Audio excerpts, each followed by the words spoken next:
एक तरफ कोर्ट में आम आदमी पार्टी और ईडी की लड़ाई चल रही है और दूसरी तरफ कोर्ट के बाहर आम आदमी पार्टी और बीजेपी आमने सामने है। बीजेपी भ्रष्टाचार को लेकर आम आदमी पार्टी को घेर रही है, वहीं आम आदमी पार्टी बीजेपी पर झूठे केस में आपके नेताओं को फंसाने का आरोप लगा रही है। अपोजिशन पार्टी के नेताओं को चुनाव के वक्त परेशान किया जाए, उनके रिसोर्सेज को डाइवर्ट किया जाए ताकि वो चुनाव प्रचार ना कर सकें, सिर्फ इसी के अंदर वकीलों और कोर्ट के चक्कर काटते रहें।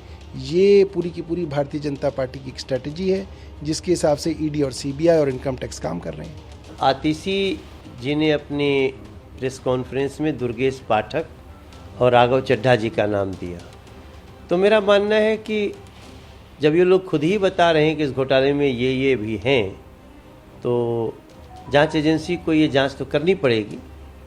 और मेरा मानना है कि जो निर्दोष है वो सत्य थोड़ा देर परेशान हो सकता है, लेकिन जो दोषी है वो बचना नहीं चाहिए। हमारा ये स्टैंड है।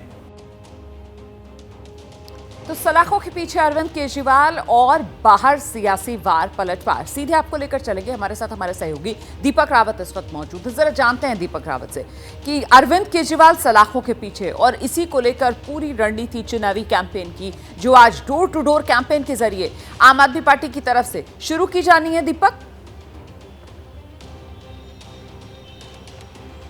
जी बिल्कुल, गोपाल राय जो कि दिल्ली के संयोजक है रोमाना, वो इस कैंपेन की शुरुआत करेंगे। विश्वास नगर से शुरुआत होनी है दिल्ली के, लेकिन कल भी जिस तरीके से आम आदमी पार्टी के नेताओं से पूछा गया कि क्या ये कैंपेन सिर्फ दिल्ली तक ही सीमित रहेगा, तो इस पर आम आदमी पार्टी के नेताओं का कहना था कि नहीं, ये नारा पूरे देश भर में लेके जाएंगे जहाँ जहाँ आम आदमी पार्टी का संगठन है और आम आदमी पार्टी चुनाव लड़ रही है। दूसरा सवाल ये पूछा गया कि क्योंकि आप अलायंस में चुनाव लड़ रहे हैं, कांग्रेस के साथ गठबंधन में दिल्ली में चुनाव लड़ रहे हैं, तो क्या कांग्रेस को ये सूट करेगा। तो इस पर संदीप पाठक जो कि संगठन महामंत्री हैं, उनका ये कहना था कि कांग्रेस से भी इस पर बात कर ली गई। हालांकि कांग्रेस का अपना नारा होगा, लेकिन कहीं ना कहीं इस नारे को भी जो केजरीवाल से जोड़ कर दिया गया है कि जेल का जवाब वोट से, इसको भी फिट करने की कोशिश की जाएगी। तो इस पूरे मुद्दे को आम आदमी पार्टी भुलाने की कोशिश कर रही है, लोगों की सहानुभूति बटोरने की कोशिश कर रही है और कल से ये प्रक्रिया शुरू हो गई और आज घर घर जाकर ये सहानुभूति बटोरने का काम जो है वो आम आदमी पार्टी के नेता करेंगे। रोमाना रहिए आप मेरे साथ, में लौटूंगी आपके पास। देखिए, लोकसभा चुनाव में आम आदमी पार्टी केजरीवाल को जेल भेजने को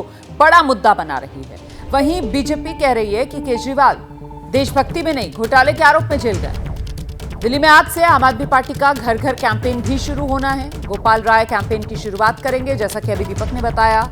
विश्वास नगर इलाका है दिल्ली का, वहां से कैंपेन लॉन्च होगा। केजरीवाल की गिरफ्तारी के खिलाफ आम आदमी पार्टी ने अपनी पूरी 24 चुनाव की कैंपेन जो है वो तैयार की है। जो पदयात्रा निकली है वार्ड 148 हौज खास में, सारे कार्यकर्ताओं ने मिलकर के पदयात्रा निकाली है इस बात को बताने के लिए कि किस प्रकार से लोकतंत्र खतरे में है और जेल का बदला जो है वोट से जनता को देना है।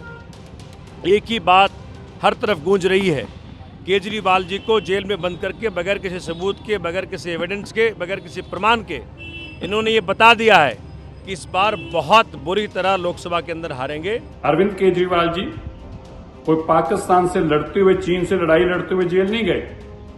छोटे छोटे बच्चों को किताब की जगह शराब की बोतल थमाने के लिए गए हैं और आज बड़ी बेशर्मी से ये लोग कह रहे हैं। अच्छा होगा आप यह भी कह दें कि अरविंद केजरीवाल जी की जो कैंपेन चलेगी आम आदमी पार्टी की होगी कि आप हमें वोट दो, हम तिहाड़ जेल के जितने क्रिमिनल हैं उन लोगों को टिकट देके एमएलए और काउंसलर बनाएंगे। तो एक तरफ ये सियासी आर पार है और दूसरी तरफ नजर आज अदालत पर भी लगी हुई है, जहां अरविंद केजरीवाल पर फैसला आएगा। सीधे आपको लेकर चलेंगे। हमारे साथ हमारे सहयोगी अंकित गुप्ता इस वक्त मौजूद है। अंकित, फैसला दोपहर 2:30 बजे हाईकोर्ट की तरफ से सुनाया जाएगा।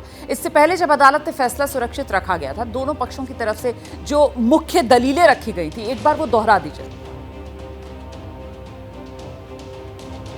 देखिए, साफ तौर पर अरविंद केजरीवाल की तरफ से यही कहा गया था कि इस मामले में अरविंद केजरीवाल का सीधे तौर पर कोई रोल नहीं है। कई तरह की दलीलें दी गई थी कि किस तरह से शुरुआत से लेकर कई महीनों तक जो है उनका नाम नहीं आया था और फिर एक ऐसे गवाह ने उनका नाम लिया जिसने बाद में बीजेपी को चंदा दिया। इस तरीके की दलीलें जो कि अमूमन हमने देखा है कि कोर्ट के बाहर भी आम आदमी पार्टी के नेता जो लगातार जिक्र कर रहे हैं, उसी तरीके की दलीलें कोर्ट के अंदर भी दी गई थी और ये बताने की कोशिश की गई थी कि इस मामले में अरविंद केजरीवाल क्योंकि चुनाव आ रहे हैं, इस वजह से उनको गिरफ्तार किया गया। टाइमिंग के ऊपर सवाल खड़े किए गए थे। वहीं अगर हम जांच एजेंसी प्रवर्तन निदेशालय यानी कि ईडी की माने तो उन्होंने साफ तौर पर यह कहा कि अरविंद केजरीवाल आम आदमी पार्टी के राष्ट्रीय संयोजक हैं। ये वो पार्टी है जिसको 45 करोड़ रुपए, तो उनके पास में पूरा प्रूफ है कि किस तरीके से हवाला के जरिए गोवा चुनावों में इस्तेमाल किया गया था और ये उन लोगों को दिया गया था जो उस दौरान कैंपेन में शामिल थे, यानी कि उम्मीदवारों तक पहुंचा था और वो पैसा हवाला के जरिए नगद में पहुंचा था। और इस वजह से अरविंद केजरीवाल को जो है राहत नहीं दी जानी चाहिए और जो केस जो उन्होंने रद्द करने की मांग की है उसमें उनको किसी भी तरीके की राहत नहीं मिलनी चाहिए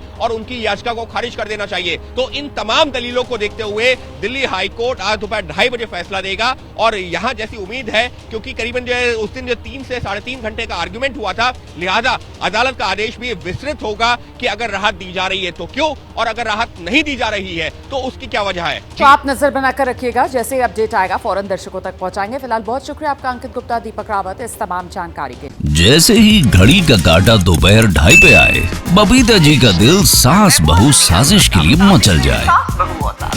और ये है इनकी बहू, पूरे दिन ऑफिस की टेंशन हो जाए गॉन जब ये करें अपना फेवरेट शो फ्री टाइम पे ऑन। इनकी तरह आप भी देखिए अपना फेवरेट शो अपने टाइम पर और डाउनलोड कीजिए एबीपी लाइव ऐप अपने स्मार्ट टीवी पर।